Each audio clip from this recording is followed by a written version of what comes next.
Il était une fois le Covid-19, Nantes, printemps 2020. Là, sous nos yeux se joue une histoire empreinte d'humanité. Dans un moment si particulier de nos existences, bousculés que nous sommes dans nos habitudes, dans nos certitudes.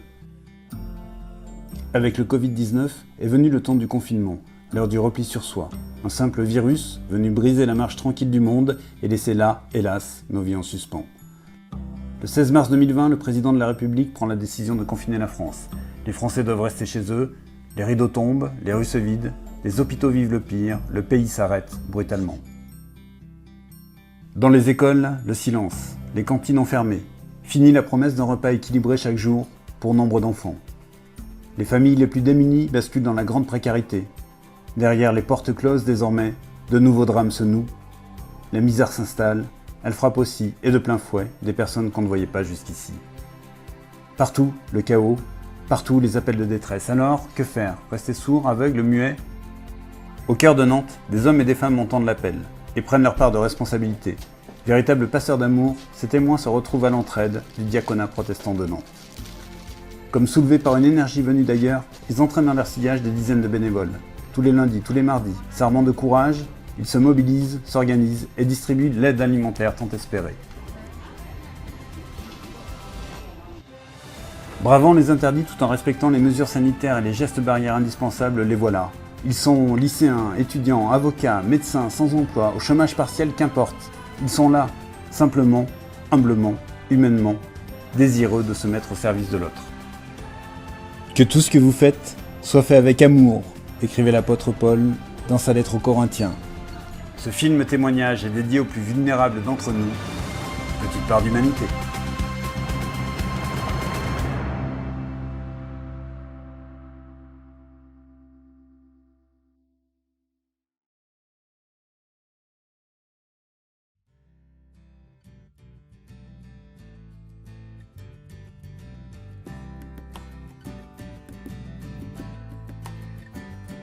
Du jour au lendemain, tout avait changé, nous étions tous confinés chez nous, y compris les familles en situation de grandes difficultés qui sont inscrites, il y en a environ 150 qui sont inscrites pour venir chercher leur colis toutes les 2 semaines. Plus que jamais, le besoin était là et que même si les conditions devenaient très compliquées, il nous fallait nous adapter. Le Diaconat protestant de Nantes, c'est une association loi 1901. L'entraide accompagne et héberge des personnes en situation de précarité et de vulnérabilité, et depuis quelques années, essentiellement un public migrant. Et si on compte toutes les personnes touchées, on est autour d'une 1000 personnes à peu près chaque année qu'on va accompagner d'une manière ou d'une autre. On a également renouvelé la quasi-totalité de l'équipe de bénévoles. On a formé, on a mis en place toutes les mesures barrières, mais là je pense qu'on est vraiment arrivé sur un roulement qui satisfait tout le monde, à la fois l'équipe de bénévoles qui se sent en sécurité, les bénéficiaires aussi, parce que du coup ça roule, ça fonctionne, on est au niveau timing, on respecte le timing, les personnes bénéficient aussi systématiquement des informations et d'un point de sensibilisation. Alors ce suivi, nous le faisons à l'occasion de cette attente qui n'est pas du tout du temps perdu. Et pendant cette attente, nous nous sommes vraiment répartis les rôles. Il y a les personnes qui prennent les commandes, il y a les personnes qui portent les colis, etc. Et puis quelques personnes, dont moi, nous parcourons la file pour discuter avec les personnes et pour être vigilants à tout ce qui a pu changer dans leur vie à l'occasion du confinement et à tous les signaux qui peuvent appeler une réponse ou au moins une vigilance. Nous ne sommes pas tout seuls dans cette action. Nous avons vraiment à cœur de travailler en partenariat avec tous les acteurs, que ce soit d'autres associations sur le territoire, ou bien évidemment aussi les collectivités territoriales qui, dès le début de la crise, se sont mobilisées. Et nous avons eu plusieurs semaines de suite des réunions, par exemple avec Nantes Métropole. Les pouvoirs publics, inquiets de ce qui se passait, nous ont réunis pour essayer de coordonner et d'organiser nos actions respectives. C'est comme ça qu'on a obtenu que la banque alimentaire rouvre au bout de quelques jours et soit de nouveau au rendez-vous des approvisionnements nécessaires.